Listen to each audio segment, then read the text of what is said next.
하나님의 말씀 골로새서 2장 20절에서부터 3장 11절까지 말씀입니다.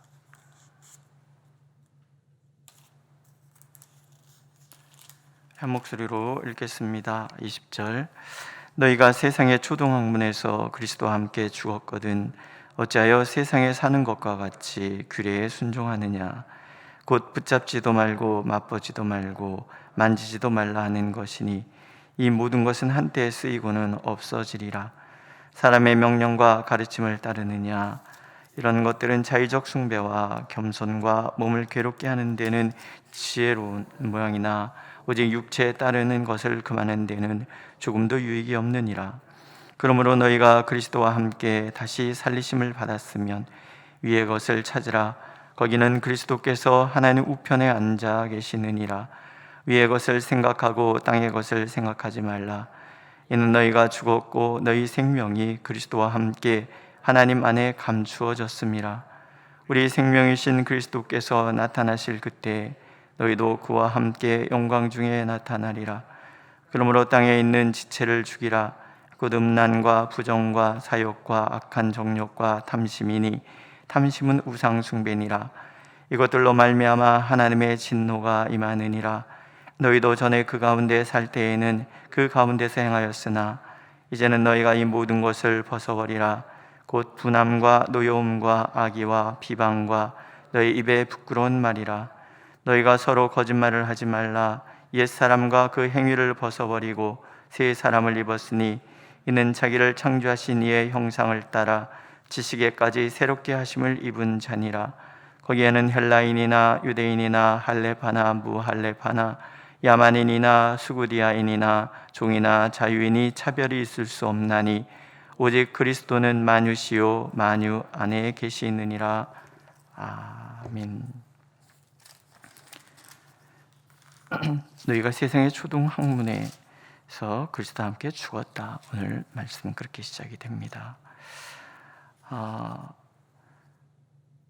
우리가 거듭난 하나님의 백성이 되었다는 것은 세상의 초등학문, 곧 너무나 우월하신 그리스도 예수에 대한 지식에 비해서는 아주 초등학문에 불과한 세상의 가치와 세상의 규례에서 벗어나야 된다라고 얘기합니다. 왜냐하면 초등학문이라는 것이 사람을 살리는 것이 아니라 몸을 괴롭게 하는 데는 지혜 있을지 모르지만 육체의 일을 따르는데 육체의 일을 따르는데 금하는 것에 대해서는 아무런 유익이 없는 것이라는 거예요.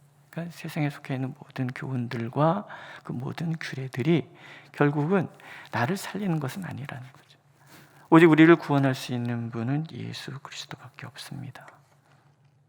골로새 교인들의 문제는 우월감, 내가 우월해지고 싶은 그런 마음인 거예요.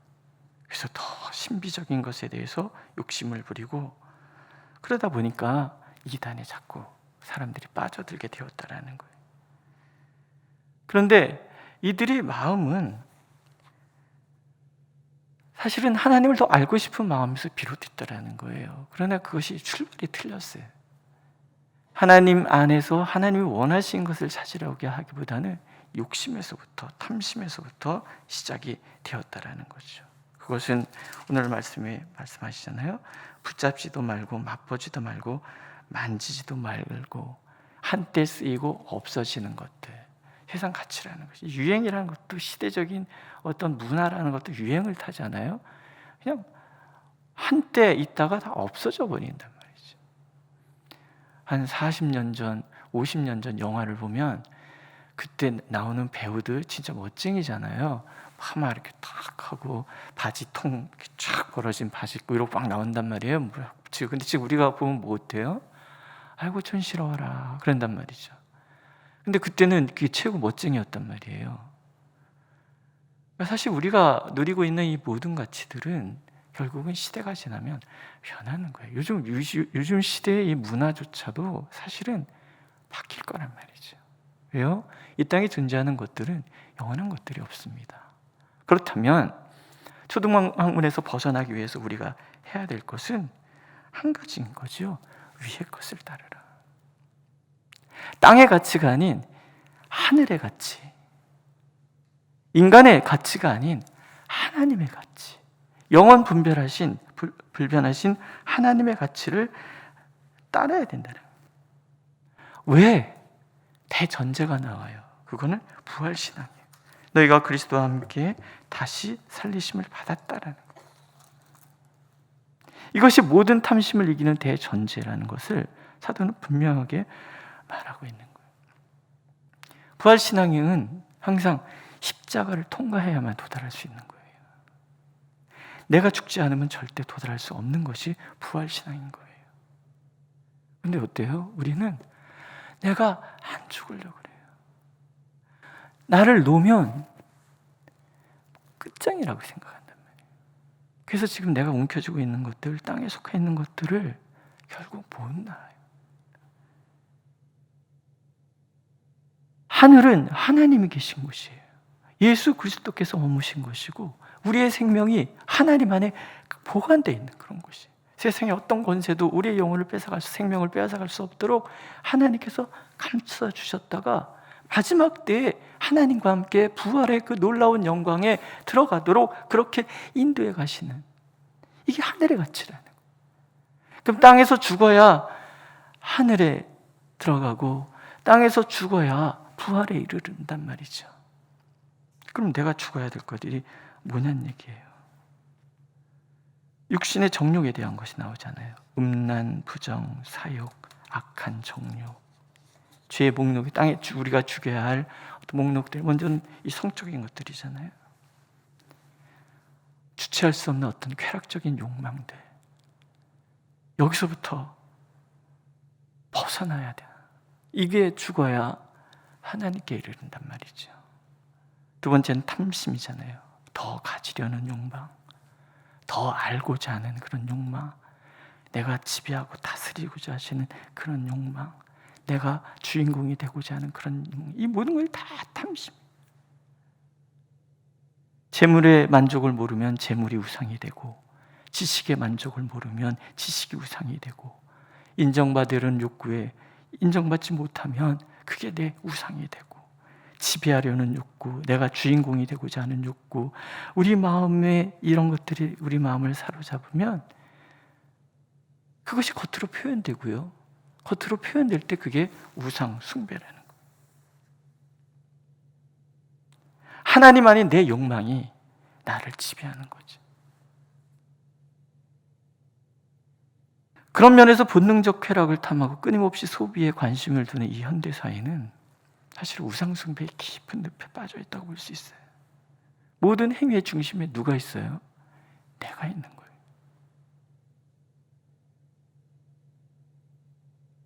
하나님께서는 나 외에 다른 신을 내게 있게 말지니라 분명히 이렇게 말씀하셨는데, 우리 안에는 수많은 다른 신들이 존재하는 거예요. 나를 지배하는, 내가 추구하는 이런 것들. 나를 위해 당신의 모든 것을 내던진 예수 그리스도의 은총을 마치 배설물처럼 여기는 그런 시대적인 어떤 사고들, 이런 것들이 알게 모르게 우리를 지배하고 있단 말이죠. 그런데 사도의 권면이 무섭지 않습니까? 이것들로 말미암아 하나님의 진노가 임하느니라. 무서운 거예요. 또 두 번째 목록은요, 분함, 노여움, 악의 비방, 입의 부끄러운 말, 거짓말이잖아요. 이 다는 마음에 나오는 것들이죠. 이 또한 내 중심적인 가치에서 나오는 것들입니다. 분노, 내가 무시당한다고 느꼈을 때 나오는 감정이에요. 남과 비교해 못났다고 느꼈을 때, 강자와 약자의 관계 구조 속에 내가 들어있어 내가 피해자라고 생각할 때, 이게 다 분노가 튀어나온단 말이에요. 교회 안에서도 이렇게 보면은 화를 잘 내시는 분들이 있어요. 왜 화가 나는가? 결국은 그게 뭐예요? 상대적인 어떤 박탈감 같은 것들을 갖고 있을 때 있단 말이죠. 또 비방, 부끄러운 말, 거짓말도 마찬가지잖아요. 이게 다 내가 작아져 있는 것들이에요. 땅에 속해 있을 때는 우리는 이렇게 작아진 사람이란 말이에요. 그래서 분노하고 비방하고 부끄러운 말을 하고 거짓말을 앞에 보면은 꾸며낸 교만도 나오잖아요. 꾸며낸 겸손도 나오잖아요. 위선에 빠지고 위의 것을 따라야 되는 거예요. 예수 그리스도께서 나를 어떻게 보느냐? 예수 그리스도께서 우리를 어떻게 보느냐? 그 무엇과도 비교할 수 없어서 하나님 당신과만 비교하는 너무나 소중하고 존귀한 존재. 나는 귀하다, 보배롭다, 나의 사랑이다. 내가 목숨을 버려서라도, 나의 독생자를 버려서라도 구해내야 할 나의 사랑이다, 나의 전부다. 맨 마지막 절에 그리스도는 만유시요 만유 안에 계시느니라. 만유의 통치자 되시고 이 세상 전부이신 그분이 내가 그 전부보다도 더 귀한 존재라고 말씀하시는 그런 존재. 누가 나를 무시할 수 있고 누가 나를 멸시할 수 있겠냐. 예수를 믿는다는 것은요, 내가 너무나 소중하고 너무나 귀한 존재라는 것을 발견하는 거예요. 내가 얼마나 큰 사람인지, 얼마나 소중한 사람인지, 얼마나 사랑받는 사람인지. 이런 큰 가치가 내 안에 들어올 때 마음의 평화가 찾아오고 누가 뭐라 그래도 자유할 수 있고. 이거 자꾸 잊어버리는 거예요. 땅의 것에 빠져서 땅의 것을 추구하다가 그렇게 정신없이 내 옆에 너무나 소중한 존재가 있음에도 불구하고 소중하게 생각하지 않고. 왜? 내가 소중하지 않으니까. 아십니까? 내 마음에 아름다움이 가득한 사람은 보이는 사람이 다 아름다운 법이에요. 그렇죠? 지금 우리 권사님들이 너무 예뻐요. 제 안에는 아름다움이 있기 때문에 뭐 이러는 거예요. 죄송합니다. 내 안에 큰 가치가 있는 사람은 내 옆에 있는 사람들이 큰 가치로 보이는 거예요. 그러나 내 안이 너무나 비좁고 작은 사람은 옆에 있는 사람도 그렇게 보이는 거죠. 함부로 대하고 함부로 말하고 내 말이 어떤 영향을 끼칠지 생각하지도 못하는 거예요. 생각 안 하는 게 아니에요. 못하는 거예요. 하나님께서는 그래서 옛가치에 빠져있는 나, 하도 세상에서 별거 아니다, 자라서부터 이 빌어먹을 놈아, 뭐 연병할 놈아, 뭐 우리 동네 육쟁이 할머니는 맨날 그랬어요. 뭐라 그러시더라? 연병 땀을 낼 놈아, 뭐 맨날 이러고, 그런 얘기 맨날 듣고 살아보니까는 내가 맨날 그런 사람인 것 같아 보이죠? 다 차단해. 다 차단하고 하나님께서 내게 들려주시는 말씀만 귀담아 듣는 거예요. 너는 보배다. 너는 존귀하다. 너를 사랑한다. 네 얼굴 보고 싶다. 나는 너를 보고 싶어서 하늘 보자도 버리고 너를 찾아왔다. 이 예수님 믿으십니까? 옛가치의 미련이 남아있는 동안에는 예수 믿는 게 행복하지 않아요. 교회 오면 행복해야 되잖아요. 그 행복은 누가 주는 게 아니에요. 내가 누리는 거예요. 내가 너무나 소중한 존재라는 것, 내가 너무나 큰 존재라는 것을 알 때 비로소 나는 행복해지는 거예요. 윤환기 목사님 맨날 불렀던 옛날 노래 혹시 아십니까? 나는 행복합니다. 뭐 다른 가사도 없어요. 그거밖에 없잖아요. 나는 행복합니다. 나는 행복합니다. 정말 정말 행복합니다. 왜 그런가 했더니 그 시대에 그분이 예수님을 만났더라고요. 여러분 행복하세요? 한번 불러볼까요? 나는 행복합니다. 예수 믿으면 행복한 거예요. 만유의 주 되신 그분이 나를 사랑하시기 때문에 당신의 모든 것을 내던졌다는 것을 아는 그 순간에 나는 행복해지는 거예요. 그럼 어떻게 해야 되는가? 내가 새 사람이라는 것을 분명히 아는 거예요. 새 사람이란 자기를 창조하신 이의 형상을 따라 지시기까지 새롭게 하심을 입은 자, 하더니 이렇게 이어서 정의를 내려줍니다. 누구든 관계없어요. 예수를 만유의 주로 인정하는 모든 사람은 다 그렇다라는 거예요. 지식에까지 새롭게 하심을 입은 사람들. 그러니까 나는 딴 사람인 거예요. 우리는 그리스도의 고난에 참여함으로 거듭난 하나님의 사람들인 거예요. 옛 자를 십자가에 못 박아버리고, 그러고 나니까 예수께서 우리 가운데 침투해 들어오셔서 같이 삶 모든 것을 다 바꿔주는 사람이에요. 땅의 가치를 추구하는 동기의 핵심이 탐욕이잖아요. 탐욕은 열등감에 기인합니다. 또는 우월해지고자 하는 욕망에서 기인해요. 열등감과 우월감은 똑같은 거예요. 탐욕은 주체할 수 없는 욕망의 결과일 뿐이에요. 열등감은 죄악의 한 단면이에요. 죄악된 인간은 모두가 다 열등감을 갖고 있어요. 끊임없이 이 땅에서 무언가와 비교하는 거죠. 그러니까 우월감이나 열등감은 같은 거예요. 끊임없이 비교해서 우월해지고자 한다든가, 끊임없이 비교해서 내가 보잘것없다라고 한탄한다든가. 우습지 않습니까? 어렸을 때 땅 따먹게 해보신 적 있으시죠? 마당에서 애들이랑 막 땅을 따요. 그러고 나다가 엄마가 얘들아 밥 먹어라 그러면은 뭐가 있어요? 내가 아무리 큰 땅 갖고 있어도 아무것도 아니에요.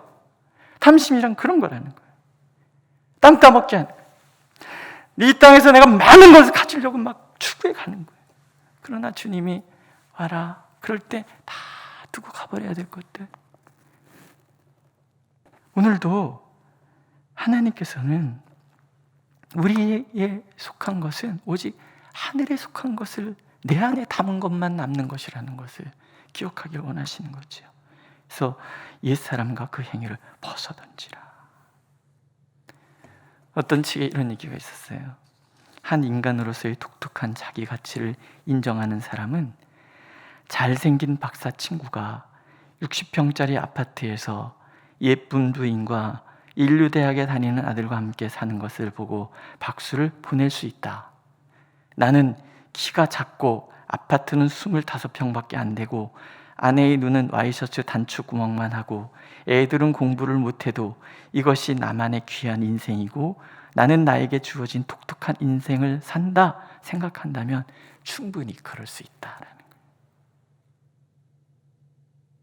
누가 이렇게 살 수 있어요? 예수 그리스도 안에서 옛 자아를 십자가에 못 박아버리고 예수님 때문에 새 사람으로 거듭난 사람들, 이 땅의 가치가 아닌 하늘의 가치를 소유한 사람들. 결국 뭐예요? 새로워져야 되는 거예요. 예수님 안에서 나를 봐야 되는 거예요. 그 예수님이 나를 얼마나 사랑하시는지. 그러면 주님의 비친 나를 발견하는 그 순간부터 우리는 자유해질 수 있습니다. 믿으십니까? 오늘도 그 자유함이 저와 여러분들 가운데 충만히 임하기를 하나님은 간절히 원하고 계십니다. 기도하겠습니다. 주님, 내가 얼마나 귀한 존재인지를 알게 하여 주옵소서. 주님, 내가 얼마나 귀한 존재인지 깨닫게 하시기 위해서 주님께서 얼마나 많은 것을 포기하셨는지를 우리가 알게 하여 주옵소서. 그래서 기꺼이 모든 것을 내려놓고 주님의 큰 가치, 만유의 주 되신 주를 우리의 가슴에 품음으로 우리 또한 만유의 주가 되는 이 엄청난 은혜를 오늘 우리가 누릴 수 있도록 인도하여 주옵소서. 예수님의 이름으로 기도드렸습니다. 아멘. 하늘에 계신 우리 아버지, 아버지의 이름을 거룩하게 하시며 아버지의 나라가 오게 하시며 아버지의 뜻이 하늘에서와 같이 땅에서도 이루어지게 하소서. 오늘 우리에게 일용할 양식을 주시고 우리가 우리에게 잘못한 사람을 용서해 준 것 같이 우리의 죄를 용서하여 주시고 우리를 시험에 빠지지 않게 하시고 악에서 구하소서. 나라와 권능과 영광이 영원히 아버지의 것입니다. 아멘.